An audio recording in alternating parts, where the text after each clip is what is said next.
E recentemente entrou em cartaz o filme As Marvels e não me deu a menor vontade de assistir. Olha que engraçado, recentemente também teve o último episódio da série do Loki e eu só fui lembrar desse episódio no sábado, ele sai na quinta. Se esse tipo de situação tá acontecendo comigo, que sou um nerdola de carteirinha, imagina o público eventual de cinema. Será isso a famosa fadiga do gênero de super-herói? No, God! No, God, please, no! No! Bom, eu vou dar a minha opinião, vou apresentar alguns fatos, algumas teorias, depois da vinheta.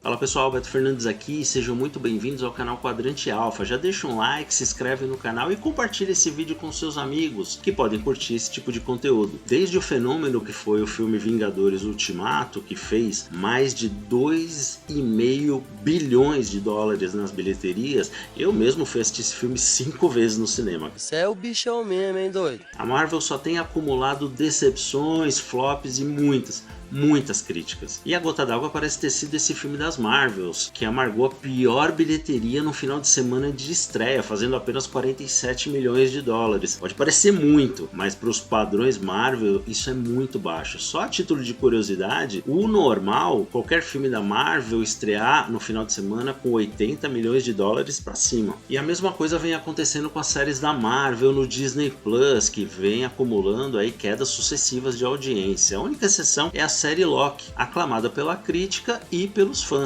Para tentar entender o que está acontecendo, primeiro a gente precisa voltar um pouquinho no tempo. Túnel do tempo.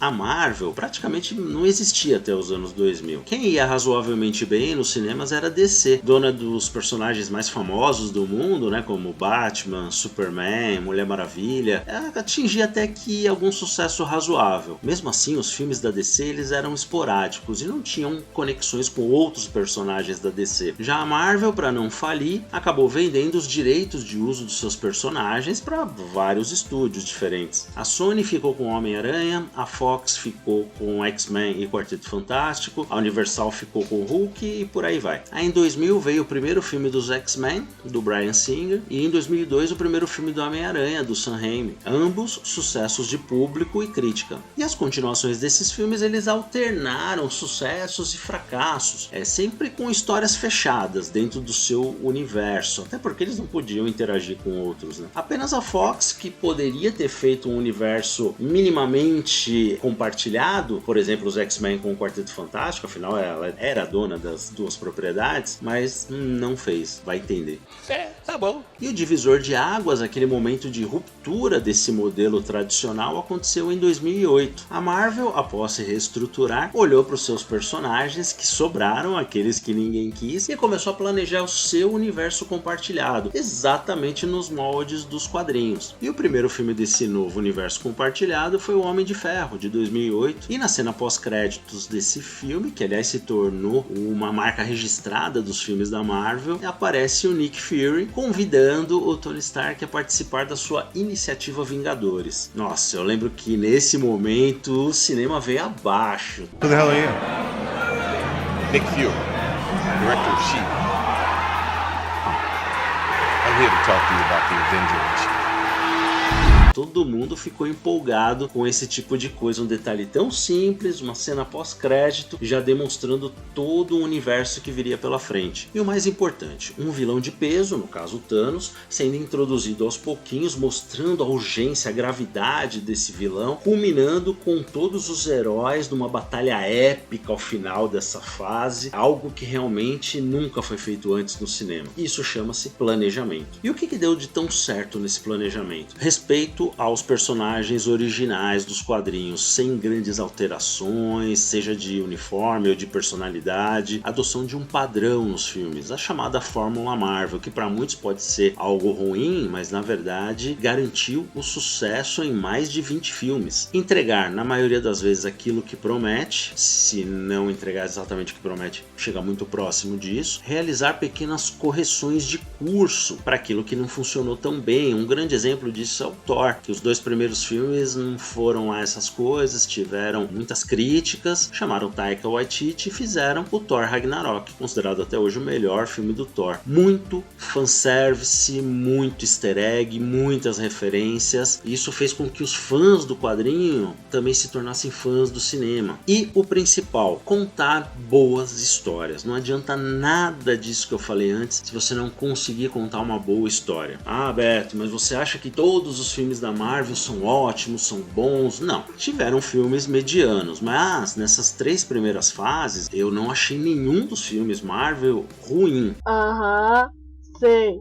Agora vamos analisar o que vem acontecendo pós Vingadores Ultimato. A Marvel apostou em personagens pouco conhecidos, tentando replicar provavelmente o sucesso de Guardiões da Galáxia, que eram também personagens pouco conhecidos até dos fãs dos quadrinhos. Só se esqueceram de um detalhe: quem fez Guardiões da Galáxia foi James Gunn, e o cara é bom, né? O cara é fã de quadrinho, o cara é nerd. E aí, logo de cara, eles fizeram o filme do Shang-Chi, ninguém conhecia, e o filme dos Eternos, que quase ninguém conhecia. Ok, Shang-Chi até que é um filme bom, não é um filme ruim, mas o filme dos Eternos é muito ruim, é muito fraco e foi um filme completamente fora de propósito. Além dos filmes, a Marvel começa também a lançar séries no Disney Plus, cada uma indo por uma direção diferente, sem aquela unidade que existia nas primeiras fases. Algumas, inclusive, sem conexão com nada do CM. A Marvel então anuncia a saga do multiverso, tendo Kang, o Conquistador, como seu principal vilão. Aí a gente pensa, opa, agora vai, o Kang é casca grossa, agora vai dar tudo certo. Aí no primeiro filme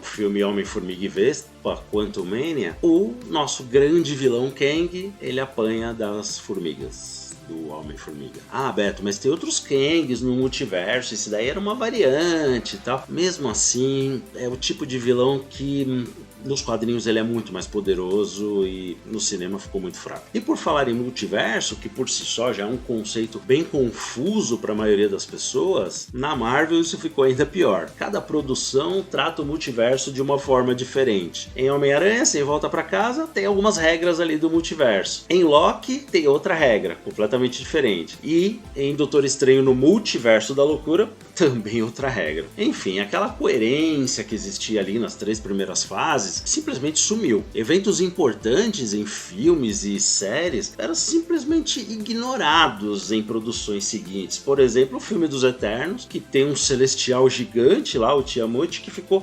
petrificado no meio do oceano. Ninguém fala disso, ninguém comentou nada sobre isso nas produções seguintes. As cenas pós-créditos, que antes preparavam terreno para situações ou personagens que viriam ali para frente, agora também não quer dizer nada.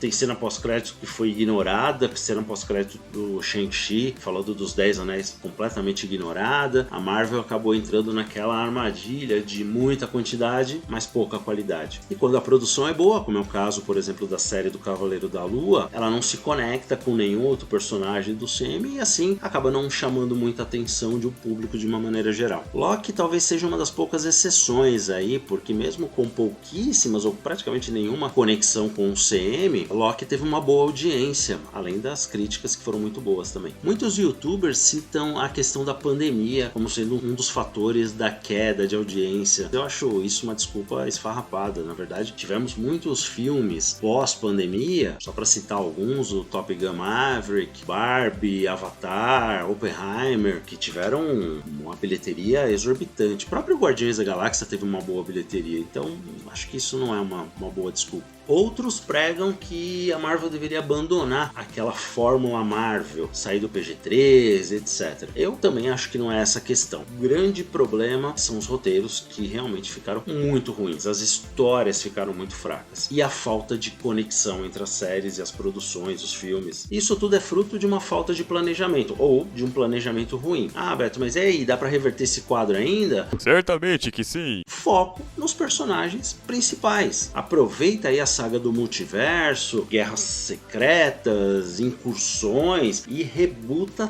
tudo. Começa do zero. X-Men, Quarteto Fantástico, Os Vingadores, Capitão América, Homem de Ferro, Thor, Hulk, Homem-Aranha. Tem que fazer, logicamente, um novo contrato com a Sony, mas dá pra fazer. E coloca todo mundo ao mesmo tempo. É só pegar as principais sagas, adaptar de uma forma correta, sem ficar só usando o nome, como por exemplo Invasão Secreta. Invasão Secreta nos quadrinhos foi um mega evento envolvendo todos os personagens e agora virou uma série meia boca no Disney Plus. Isso não pode acontecer. Se é pra contar uma história meia boca, inventa outra. Mas se for pra puxar dos quadrinhos uma saga que já existe, tenta adaptar da forma mais fiel possível. Aí os personagens de segundo, terceiro, quarto escalão, esses você pode colocar no Disney Plus, nas séries. E aí você cria roteiros ali, de preferência que façam com que eles interajam, né? Não fica série da Echo, série do Magnum, pelo amor de Deus, né? Faz uma série que envolva vários personagens juntos ali, desses escalões, de vez em quando com umas participações especiais de personagens conhecidos. Já no caso da DC, mesmo nas HQs, ela sempre funcionou melhor de forma separada. Eu acho que porque os personagens da DC sempre foram muito poderosos, né? Isso cria um problema para você contar histórias com eles interagindo e tudo. Claro, tem a Liga da Justiça, mas bota a Liga da Justiça para enfrentar alguma crise super mega cósmica absurda e ponto. No resto, separadamente ali as suas histórias, acho que funciona melhor assim. E mesma coisa, foco nos personagens principais, foco na tríade, né? Superman, Batman, Mulher Maravilha, e aí outros personagens também, claro, o Aquaman, Lanterna Verde, mas os personagens secundários bota na HBO Max, cria umas séries onde eles possam interagir e tudo, acho que aí ficaria mais legal. E você, concorda com a minha opinião? Discorda? Escreve aí nos comentários, sem me xingar, por favor. Bom pessoal, espero que tenham curtido esse vídeo, vou ficando por aqui, não se esqueçam mais uma vez de se inscrever no canal, compartilhar, curtir, aquela coisa toda. Valeu pessoal, vou indo, um abraço, tchau!